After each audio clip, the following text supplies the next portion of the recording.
Olá! Hoje nós vamos dar continuidade ao nosso curso remoto de Tópicos de Física Conceitual 1.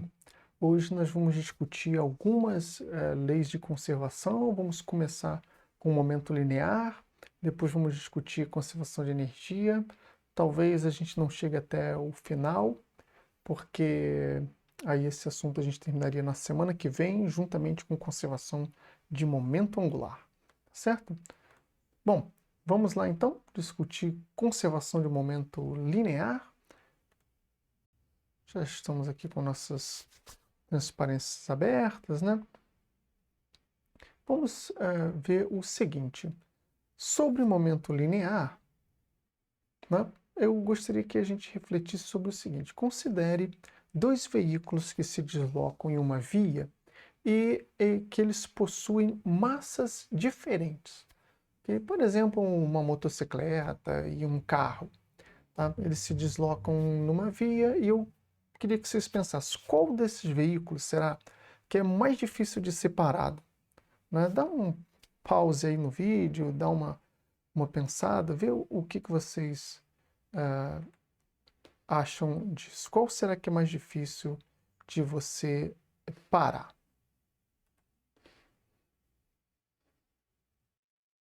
Bom, para responder essa pergunta, a gente precisa de mais informação, né? Porque, de fato, esse resultado ele depende também das velocidades. Então, se eu tiver um carro que tem uma massa maior, mas que ele vem bem devagarinho, né, pode ser que eu consiga pará-lo com menos dificuldade do que uma moto que venha com uma velocidade mais elevada, né, que venha em alta velocidade. Então, para você conseguir parar um objeto, né, você precisa levar em conta, ou para pensar sobre isso, tem que se levar em conta não só a massa desse objeto, mas também a sua velocidade. Tá? Isso porque a quantidade de interesse, nesse caso, é a quantidade de movimento, que é provavelmente no ensino médio. Vocês podem ter visto com esse nome, mas aqui nós vamos chamar de momentum, ou momento linear, que é o que eu vou mais usar. Tradicionalmente a gente representa pela letra P. E esse momento linear, ele é calculado através do produto entre a massa e a velocidade. Nós comentamos um pouco sobre ele na aula passada, né, que foi a de revisão, porque a gente usou naquele exemplo da astronauta, né, que arremessava ferramentas para voltar para a nave e tudo mais. Tá? Então, o momento linear, ele é esse produto entre a massa e a velocidade. Okay?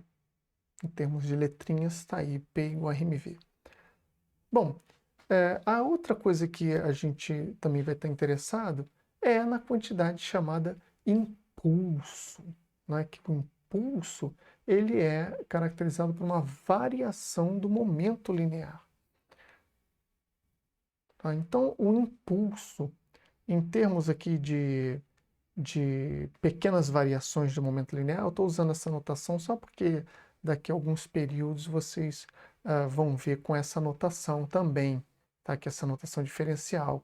Então, o impulso, né, um impulso pequenininho, um dp, que seria um ΔP pequenininho, ele é igual a força vezes o intervalo de tempo que aquela força atuou, que a gente já discutiu também quando mais ou menos reviu segunda lei de Newton, tá?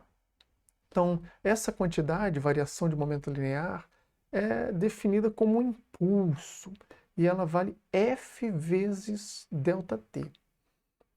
Tá? Então, a variação do momento linear depende não só da força que você aplica para fazer isso, mas também do intervalo de tempo que essa força atua. Já já nós vamos revisar isso no Algodu. Tá? Vamos passar aqui. O que é interessante é que essa quantidade, o momento linear, ela, sob certas condições, ela é conservada. Tá? Então, se eu tiver a força resultante sobre um sistema sendo nula, né? O que acontece? A variação do momento linear, ela é zero de um sistema, né? Então, a variação do momento, que seria F vezes ΔT, é igual a zero, né? Porque dependeria dessa força, okay? Essa força aqui resultante é nula, então isso seria igual a zero.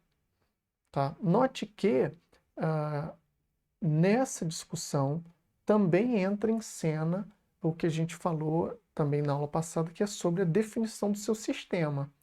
Tá? Se você considerar um sistema como um todo, então pode ser que as forças que atuam ali sejam internas e essa condição é satisfeita.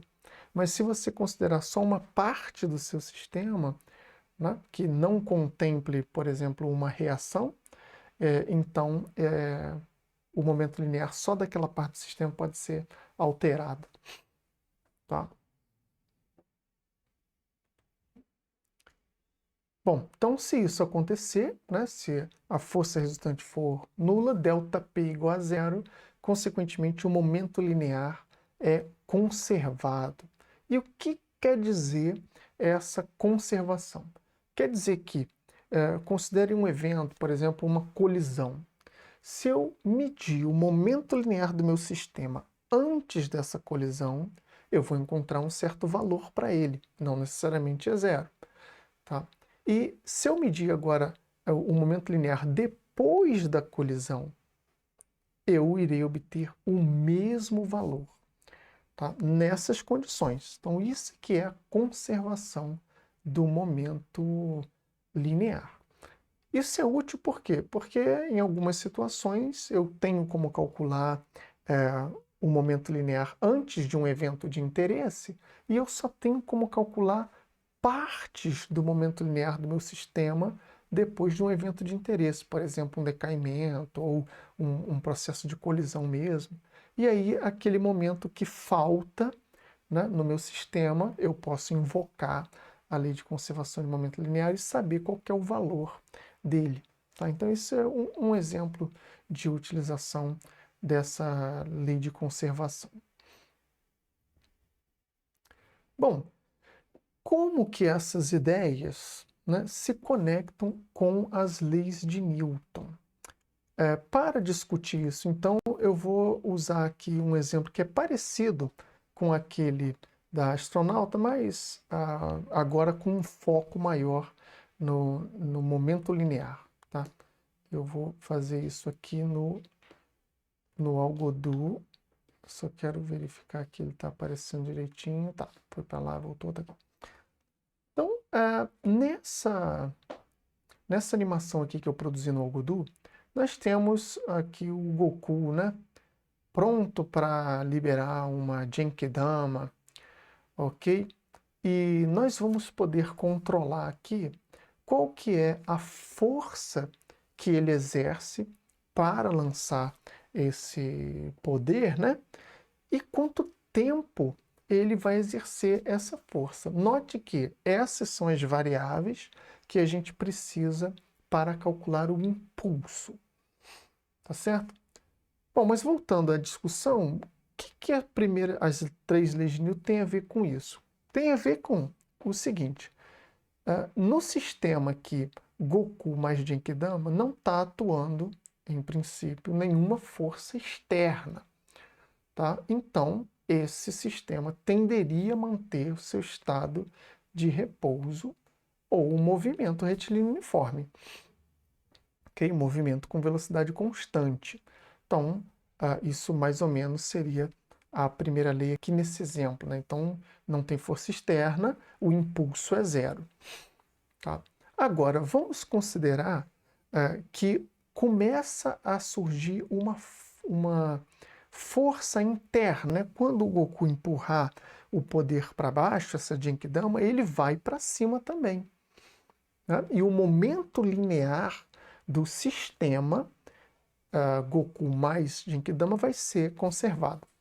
Tá? Então, a gente até viu que se ele tem uma massa muito maior do que da Genkidama, ele vai se deslocar com uma velocidade menor e a Genkidama vai com uma velocidade maior. Tá? Vamos ver isso aqui rapidamente. Então, eu vou iniciar aqui a nossa animação e eu vou apertar aqui um botão. Enquanto eu estiver segurando, ele vai estar exercendo essa força, consequentemente aumentando o momento linear dele e o da Genkidama em sentidos opostos, de modo que somados eles deem zero. Tá? Então eu vou apertar aqui uma força pequena por um curto intervalo de tempo. Ó. Pouquinha força, já parei de exercer. Né? Vou botar umas linhas aqui para nos guiar. Ó. Então, o Goku está se aproximando aqui dessa linha, o Genkidama está um pouquinho mais rápido. E isso é compatível com o que a gente viu da segunda lei, né? Naquela forma ΔP igual a F ΔT, ou dP igual a F dt. Né? Uma força aplicada por um curto intervalo de tempo fornece uma variação de momento linear pequena. Agora eu vou atuar essa força por mais tempo, ainda pequena, mas por mais tempo. Então, ó, ainda está exercendo a força, ainda está e tudo mais. Né? E agora que eu vou parar, obteve uma variação de momento linear um pouquinho maior. Né? De novo, como a massa aqui da Genkidama eu fiz na mão ser menor do que a dele, né? Então a velocidade da Genkidama é maior do que a dele, para que o produto massa vezes velocidade tenha o mesmo valor numérico para os dois em módulo. Né? Ok, mas bom, o Goku treinou mais do que isso, né? Vamos aumentar aqui a força que ele consegue exercer nesse bloco, colocar essa força 10 vezes maior. Ok? Então, 10 vezes mais força. Aí isso resultaria no seguinte, agora eu vou apertar aqui por um tempo.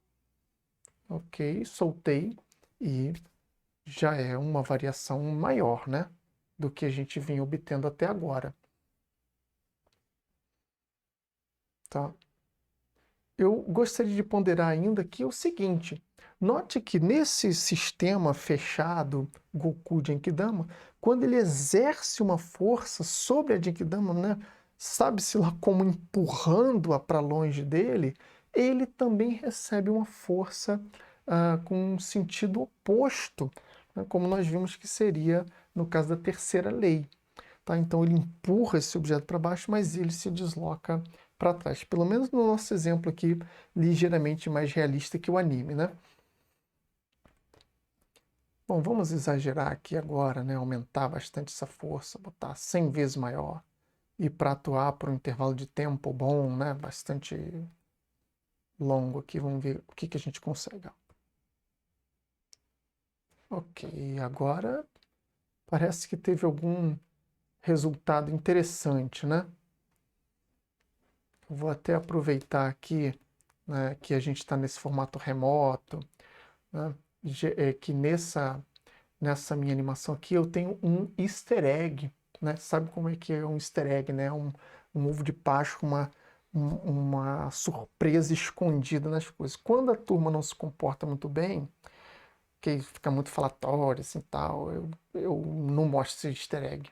Tá? Mas aqui no formato remoto acho que vocês estão acompanhando bem, né? Então eu vou colocar aqui mostrar para vocês esse easter egg que eu coloquei aqui na minha animação, tá? Então se a gente lançar aqui uma Genkidama com bastante intensidade seguindo-a, né? Aí a gente encontra aqui o easter egg que eu coloquei, vocês estão no formato remoto aí, então foram brindados com esse easter egg, ok?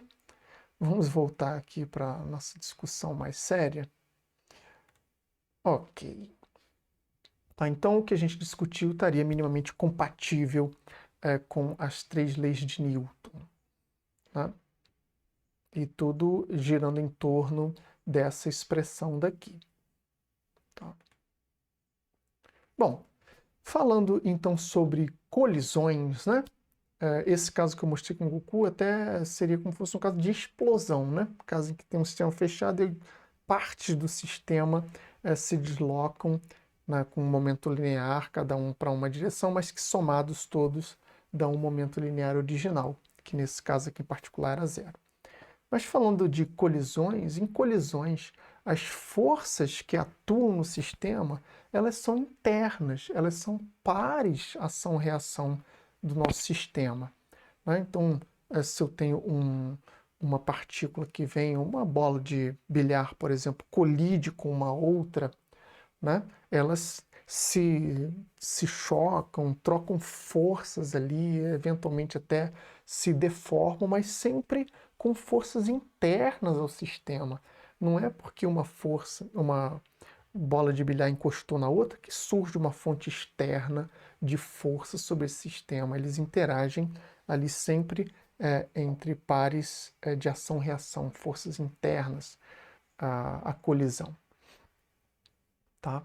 Então, como as forças são internas, não tem força externa, e a gente então pode distinguir as colisões em duas grandes características, né? Ou em duas grandes famílias. Seriam as colisões elásticas, tá? Então, essas colisões elásticas ocorrem quando as partículas colidem umas com as outras. Durante a colisão, elas se deformam, né? Pensa numa bola, por exemplo, que se deforma e tal durante a colisão, mas depois que a colisão acaba, né, essas deformações elas não são mantidas. Então, na colisão elástica, nós não temos deformações permanentes, tá? Como nesse caso aqui, ó, que eu teria uma partícula incidindo sobre a outra, né? É um resultado até interessante, vocês vão ver no curso de mecânica, se essas partículas tiverem a mesma massa e sofrerem uma colisão elástica, elas trocam de velocidade. Então, se tinha uma paradinha, uma segunda vem, colide nessa, a primeira sai, elas trocam de velocidade, e a que veio fica parada, e a que saiu o faz com a velocidade da primeira. Então, outro resultado, esse resultado também acontece numa colisão frontal, né? Se as duas vierem com a mesma velocidade, tiver a mesma massa, bater num certo ponto, elas voltam cada uma com a velocidade da outra. Aqui eu estou pensando no caso vetorial, né, que mudou o sentido dessas velocidades. Tá? E aqui também está sendo registrado que se uma partícula colide com uma outra que já está em movimento, né, de novo, tem esse resultado, elas trocam de velocidade, então a primeira fica mais lentinha e a segunda sai com uma velocidade maior. Esse caso aqui dá para você ilustrar bem com duas bolas, né, de tamanhos diferentes. O exemplo clássico é ter uma bola de tênis, por exemplo, em cima de uma de basquete. E aí você solta as duas juntas, né, tentando fazer com que a de tênis caia em cima da de basquete. Aí a de basquete quica no chão e projeta a de tênis com uma velocidade bastante alta, né, porque a diferença de massa entre elas é grande, ok? E aí então ela ganha bastante momento linear, sai com uma velocidade bem alta, tá? Esses aqui que troca de velocidade é só se a massa for igual. Então essa aqui é a colisão clássica da mesa de bilhar, tá? Sinuca.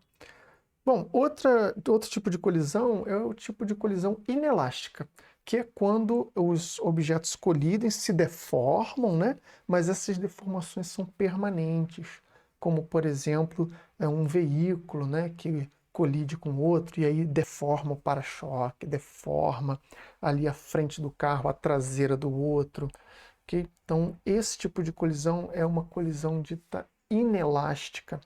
Essas colisões conservam momento linear, tá? Porque as forças são internas, ok? E nesse caso, a gente tem deformação permanente, como eu sugeri, ou também variação de temperatura. Nós vamos melhorar essa discussão mais para frente, tá? Porque essa colisão inelástica, ela não conserva energia, tá? E a colisão elástica conserva. Mas o momento linear é conservado nas duas, porque a condição para sua conservação é a ausência de força externa. E isso acontece independentemente da natureza da colisão, se é elástica ou inelástica. Tá? Então aqui está representado um exemplo no qual um veículo vem com uma certa velocidade, fica grudado em outro, né? Mais inelástico que isso, impossível. Então, a deformação é tal que eles ficam juntos. tá? E eles então seguem com a velocidade que é metade da original, né, do veículo que vinha com velocidade não nula. Tá? Então esse aqui é um outro resultado também só válido para quando as massas são iguais. Tá? Mas é um resultado interessante. Bom, se essa colisão for em mais dimensões, né, em duas, por exemplo, o que acontece é que se a força resultante for nula ao longo do eixo x, o momento linear no eixo x é conservado. Se a força resultante for nula ao longo do eixo y, o momento linear ao longo do eixo y também é conservado. Tá? Mas a conservação em um eixo só depende da força resultante naquele particular eixo e não no outro. Tá? Então, por exemplo, você pode ter num lançamento oblíquo, né? Imagina duas partículas que vêm aqui em lançamento oblíquo colidem no ar. Tá? Na direção vertical, a força resultante não é nula, porque a força gravitacional está atuando sobre esses caras o tempo todo, então não conservaria o momento linear nessa direção. Mas esse momento na horizontal, esse seria conservado nesse caso. Tá? Num caso mais geral aqui, né, em que você tenha dois veículos se deslocando, um deles com momento na direção horizontal e o outro com momento na direção vertical, né? Aqui estaria em perspectiva e aqui está a visão de cima. Então, um dos carrinhos estaria com esse momento, o outro estaria com esse daqui, né? Ao somar vetorialmente os dois, né, numa colisão como essa, o sistema sairia na diagonal aqui, mais ou menos nessa direção, ok? Que seria a soma vetorial dos dois momentos lineares. Isso aqui, no caso, está ilustrando uma colisão do tipo inelástica. Tá? Um outro caso aqui de colisão ao contrário, né, é um caso de explosão. Então, se você tem uma partícula que vem se deslocando aqui numa certa direção, em algum instante essa partícula explode, né, arrebenta em dois pedaços. Então, um dos pedaços vai sair numa certa direção com um dado momento linear, o outro pedaço vai sair numa outra direção com outro momento linear, mas como esse é um evento que não está sujeito à força externa, né? Pelo menos não está representado aqui, né? Que tem a força externa, então o momento linear vai ser conservado. Consequentemente, se inicialmente o momento linear dessa bolinha era esse vetor daqui, a soma vetorial dos momentos de cada uma das partes tem que retomar o mesmo vetor, né? Lembrando que esses vetores vão ser somados via a regra do paralelogramo, que é o que está representado aqui nesse esqueminha. Tá certo? O meu mouse fica sumindo aqui, voltou. Tá? Então, isso seria a conservação de momento linear em duas dimensões. Ok, pessoal. Então, com isso a gente encerraria essa primeira discussão sobre a conservação de momento linear. Tá? Fiquem atentos para a conservação de energia, que virá num próximo vídeo. Ok? Um grande abraço, até lá!